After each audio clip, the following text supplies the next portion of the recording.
what's happening in the neighborhood. Political uncertainty and growing discontent is staring Bangladesh in the face. The interim government led by Professor Muhammad Yunus is facing fire from all sides. Government employees have been protesting for a fourth consecutive day today. They're demanding the repeal of what is called the Public Service Ordinance 2025. Now, this was passed quite hastily a few days ago. It has basically halted all administrative functions at the Bangladesh Secretariat and barred any outsiders from entering. Now, it's not just government employees. Primary school teachers have also joined the public sector workers in these protests against the interim government. Now, this ordinance basically allows the administration of Professor Yunus, the interim administration, to dismiss any public servant for what they deem as misconduct without due process. Uncertainties also deepened last week after a top student leader said that Professor Yunus had said to the all-parties meeting that he's willing to step down if political parties cannot agree on an election timeline.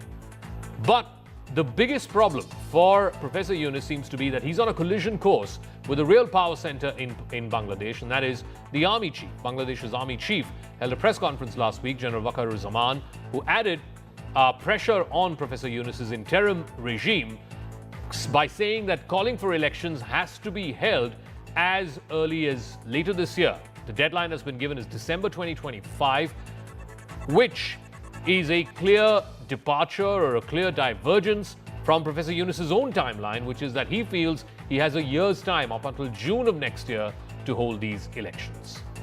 Now, adding to Yunus's woes is the allegation that his administration is not doing enough to keep radicals behind bars. Bangladesh's Supreme Court has overturned the conviction of Azharul Islam. He's a senior leader of the Jamaat-e-Islami. Azharul Islam is a top commander of the Al-Badr during the 1971 Liberation War. He was convicted for a brutal murder, acts of mass rape, looting, and collaborating directly with the Pakistani military to crush the independence movement. Islam, who's been in custody since 2012, was one of the 6 senior political figures convicted during Hasina's rule in the protest against the independence movement that happened back in the 1970s. One thing is very clear in Bangladesh, that a section of people, they are hugely unhappy with Muhammad Yunus' performance. BNP today also have raised the issue that even after such a huge meeting in Saturday, where they express their views on what can be done now, what are the demands which they raised have not been fulfilled. Till now, Muhammad Yunus has not stated that whether the election will take place on December or not. Instead of that, they have said that they are looking for the election till next year, June. Now, that will be very late. BNP today has again stressed that any delay in election will lead to anarchy. So, BNP clearly unhappy with whatever the interim government is doing.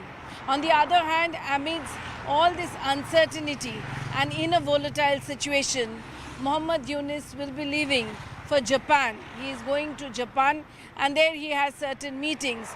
But when the entire country is in such a volatile and uncertain condition, he is leaving from his country to Japan. That is also a question that has been raised by certain leaders and certain group of peoples out there. Mohibul Hasan Chaudhry Naufal is a former Bangladeshi minister in the Sheikh Hasina government. He's now joining me from an undisclosed location. Thank you very much, Mr. Chaudhry, for speaking with us. What is going on in Bangladesh? Because from the pictures that we can see, there seems to be an open war going on between the army chief, General Zaman, the head of the interim government, Professor Muhammad Yunus. Many are saying that, the fundamental point of difference is why is the interim government not calling for elections soon enough? Why are they not agreeing to a timeline which was agreed upon, that elections will be held before the end of this year? Are things going to get to a point where Professor Yunus will be forced to either hold elections or he will be forced out of office? First of all, we have to understand how Mr. Yunus has come to this position. He had political ambition in the past, which had failed. And subsequently, he had tried to dislodge democratically elected governments in the past by writing to his foreign backers. And this is for the first time in his life, he has found an opportunity to get state power and do what he thinks is right for the nation. The man has no mandate, neither from the public nor from the political parties.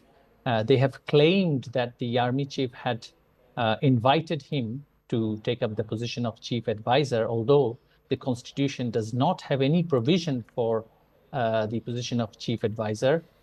They had claimed that there was some kind of presidential reference to the Supreme Court, which was heard by the full bench of the court, and this was the decision. None of this was eventually shown to the public, although petitions after petitions were filed to the court to show whether there was any judicial instruction or order. So, Okay. as he does not have any mandate, neither legal nor political, he's trying to create a constitutional anarchy. And one of the ways that he is trying to do this is by discussing in a never-ending manner matters on which he has no expertise nor mandate, such as constitutional reform, institutional reform, etc. Now, he's claiming that his mandate is from the revolution, the quote-unquote upheaval, the revolution. And so he's just simply buying time to give his party some space to establish that party in the political sphere. But Mr. Chaudhary, you talk about, Mr. Yunus not having any kind of mandate, political or constitutional. But what about the mandate of the army chief, who again last week in a press conference said that it is going to be absolutely essential, quintessential, that elections need to be held by the timeline that was agreed upon, which is the end of the year.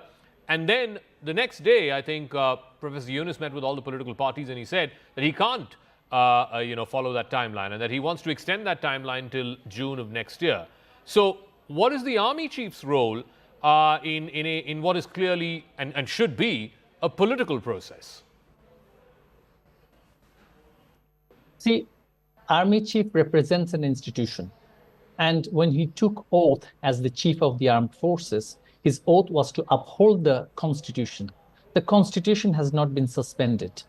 Without suspending the constitution, they are now talking about reforming the constitution, changing the constitution, etc. So it is the army chief's constitutional duty to uphold the constitution. And as per the constitution, the provision of this particular type of government that we have now, the interim government, does not exist. Therefore, it is on the army chief that the country is brought under a political leadership and election be held. So obviously, from his constitutional position, he has spoken about the need for a political government and elections. So it is actually his constitutional duty that he is demanding this election from. Now, Mr. Yunus has no constitutional obligation. He has no political obligation, and therefore he can just simply say that reform is his first agenda, and he can think about political think about election only after the so-called reforms that he's after. But the curious thing for all our viewers here in India is, why has Mr. Yunus taken such an anti-India position on every issue? I mean, he talked about India's northeastern states being landlocked, that it's almost like rolling out the red carpet for China to come and invest in Bangladesh. There is now again a new controversy that's erupted around the St. Martin Island. It seems like, certainly the view in Delhi seems to be that Mr. Yunus is very, very inimical to India and India's interests. How does that help him politically at all? You see, he's an opportunist. He's trying to play the tune of the fanatic Islamist parties. Now, even the liberal Islamist parties did not have such anti-India stance in politics before. Mr. Yunus is only trying to beef up a fictitious anti-India sentiment in the country in order to sort of give excuse to the public that India is the reason why he can't do what he wants to do. Now, India has no role right now inside Bangladesh which stops him from holding the election. But it is just an excuse that we've seen this in the past. He's just being the new Jinnah, I guess, where he's just trying to play the religion card. Now, the man himself is not from what we know from his public life, is not a religious man at all. We've never seen him in any kind of religious gathering ever in his life. Now, for the first time, he's trying to sort of play that Islam card, the Muslim card. Now he's the savior of the fanatical parties. So and all the militants who had been released from the prison after the fall of the political government, they all used to sort of be part of staunchly anti-India political fundamentalist parties, some of which were banned. Mr. Nobel Chaudhary, we'll leave it at that. Thank you very much. He's a former minister in the Sheikh Hasina government joining us, and I think he's given us a big headline. Mr. Yunus is trying to be Islamist in his politics. Clearly, he doesn't believe that in an individual capacity, at least certainly his career doesn't bear that out. But he's trying to use this Islamist politics because, as Mr. Chaudhary said, in his words, that maybe Mr. Yunus wants to be the new Jinnah.